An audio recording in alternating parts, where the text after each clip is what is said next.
If you've ever found yourself questioning your relationship, wondering, should I stay or should I go? You're not alone. Today on The Loving Truth, I'm sharing an exclusive peek inside my membership program, The Decision, which is the only way to get live coaching and support from me. You'll hear real members ask their biggest questions, and I'll be coaching them through the doubts, fears, and complexities of making this life-changing decision. If you've been craving clarity and guidance, this episode is for you. Okay, so if emotions come from thoughts and we are not our thoughts, is emotional abuse a thing? My husband, after I had a bit of a spat when I was really sped up in my mind about his ongoing communications with his ex number 3. So this has been an ongoing thing where her husband had an affair. He continues to now talk to her, even though he wants to remain in the marriage and work on the marriage. Suggested that maybe I could think of her as just a general person, as any other person or woman, friend, that he may have a conversation with. Sharon's new podcast, the one on emotional affairs, hit my inbox the next day. Thank you for that 15-minute reminder. I then considered that in continuing to talk to her, despite my insecurities with that, was akin to emotional abuse. In a way, to me, it feels like a continual emotional affair which preceded their physical affair, just as Sharon suggests. Even though he says they do not talk about personal things any longer, and definitely all physical is now over. I'm doing a lot of work on realizing that thoughts are often just thoughts and not reality, mine or my husband's. When he suggested that I considered her as any other person, it sounded reasonable. But later I wondered if it is in fact just manipulation. He gets to continue to keep her as a friend. If thoughts precede emotions and feelings which lead to behavior, then we can control our thoughts. We can stop the later negative emotions and behaviors, right? Does it ultimately come down to whether I can control my thoughts on it? Do I trust that they can just be friends? Especially as he said, he would never be like any other female friend. She would never be like any other female friend since they both know too much about each other. Do I let go of the idea of manipulation and emotional abuse? Are these just my thoughts leading to my emotional insecurity on it? He basically said the other day that he was never going to give up their friendship. So I said I had to decide if that was a deal breaker for me. When he spoke to his counselor about my dissatisfaction and the potential consequences of him disregarding my request/boundary, separation or divorce, he was asked if we did separate, did he feel he had done enough? The answer was no. Okay, where to begin? Look, let me just, you asked in here, Sharon, what's your opinion? So I'm going to give you opinion. And I also realize that it's your life. And my opinion is my opinion. It's just a perspective. Okay. And you got to be able to walk your way through this. We all get to choose for our lives. And I'm not here to tell you that your way is wrong and my way is right, that my perspective is right and yours isn't. But I am here to challenge some thoughts that are causing you suffering and help you get at what it is that you want. I cannot find my way through any path where your husband has had an affair and now you're going to just talk yourself into being okay with him continuing to have a relationship with her. Don't use the model as a means to bullshit yourself in any way, shape, or form. It has to feel true. The thoughts you reach for, this is not about lying to yourself. It's about reaching for better feeling thoughts to lessen your own suffering and realize that you are in control of your suffering. But what you're doing right now is you're trying to say, okay, well, if I had the thought, well, she's just another person, then I'd have the emotion of indifference and my actions wouldn't be any different. I wouldn't have to blow up my marriage. I wouldn't have to confront him. I wouldn't have to do life on my own. I wouldn't have to walk through divorce. Just change my thought, except that it feels like bullshit because I know it does. So you can also have the thought of he had feelings for her. That doesn't feel safe for me. That makes me feel like I'm being manipulated or that I'm now the victim here. Like the emotional abuse, like it feels like emotional abuse. You're putting yourself in the role of the victim. So now I feel like I'm being victimized And so I feel insecure and I feel worried and I don't feel confident in myself. And that means that I can't like roll up my sleeves and walk away and go, you know what? It's her or me, dude.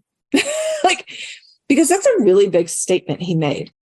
When he says, like, I'm not ending my relationship with her, he's essentially saying, if you make me choose, now, I'm not saying he won't choose differently, because sometimes we say things that we can't back up.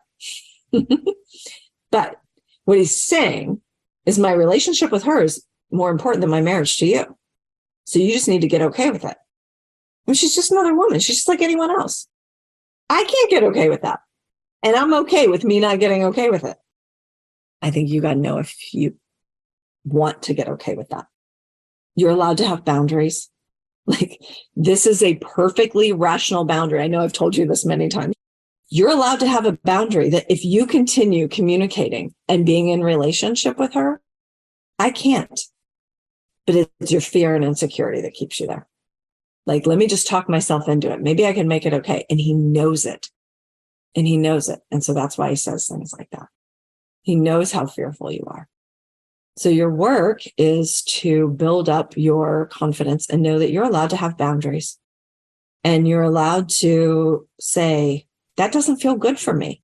And by the way, you're the one that broke the trust here. So buddy, it's on you to rebuild the trust. It's not on me to manipulate my mind in order for me to trust you again. That's your work, not mine. I have my own work to do over here, right? I've got insecurities. I don't feel confident. This doesn't help. I don't set boundaries for myself.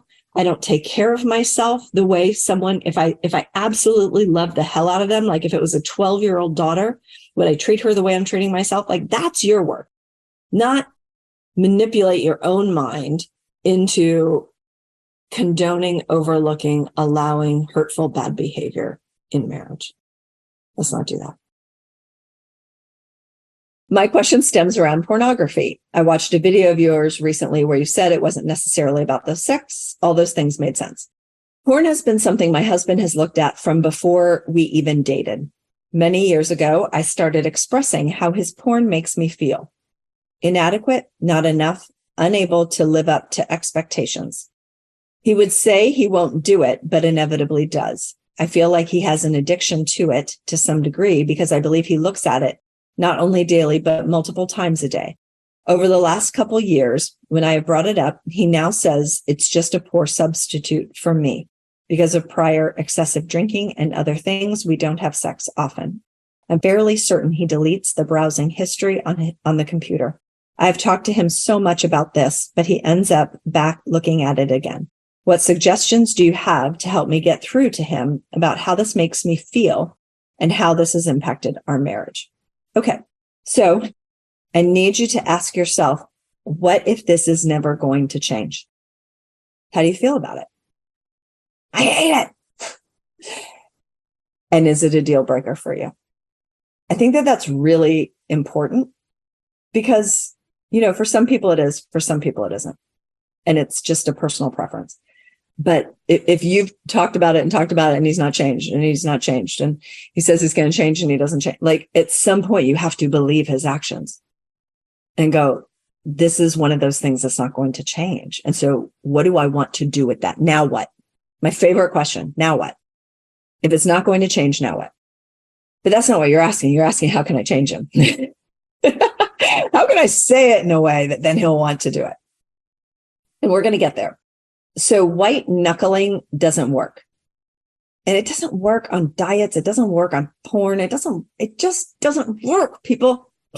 And yet that's what a lot of people teach. He would want to have to change that for himself. You're wanting him to want to change it because you want him to change it. It's clearly not enough to make him want to change that. And I get it. You're like, but I'm your wife and it makes me uncomfortable. And therefore you should adjust your behavior, except that we don't do what we should do or what feels like a logical, reasonable thing. We do what we have to do. He doesn't have to do it because so far there are no consequences to him besides a nagging wife. Right. So this is where you got to figure out where you're at with this. Like if it's a total deal breaker for you, well, then we got some more serious conversations to be had. But let's get to your question, which is around how do I make it? Let me reread it again. What suggestions do you have to help me get through to him about how it makes me feel and how it has impacted our marriage? So first of all, how it makes you feel, that is your work, because you could feel a lot of ways. You can feel a lot of ways about anything. You can feel a lot of ways about porn. I have lots of ways I feel about porn. I'm glad to share some of them if you want me to go on my soapbox. And I'll just say, I love what Emily Morse says, which is learning how to have sex by watching porn is like learning how to drive while watching The Fast and the Furious. Like porn actually has nothing to, it has a little bit to do with sex. It has zero to do with intimacy and relationship. And by the way, mamas, our boys are being introduced to it at age 10 these days. So think about what porn will do to a mind that isn't even developed, which the male brain is not fully developed until mid-20s, right? So you come to porn in your 20s, 30s, that's going to have a very different reaction than 10, 12, 14 years old.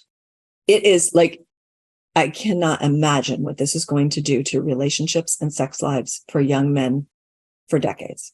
I can't imagine, because what they're learning has zero bearing and only negative energy being pulled from what relationships require. I think there's going to be a lot of single people on the planet.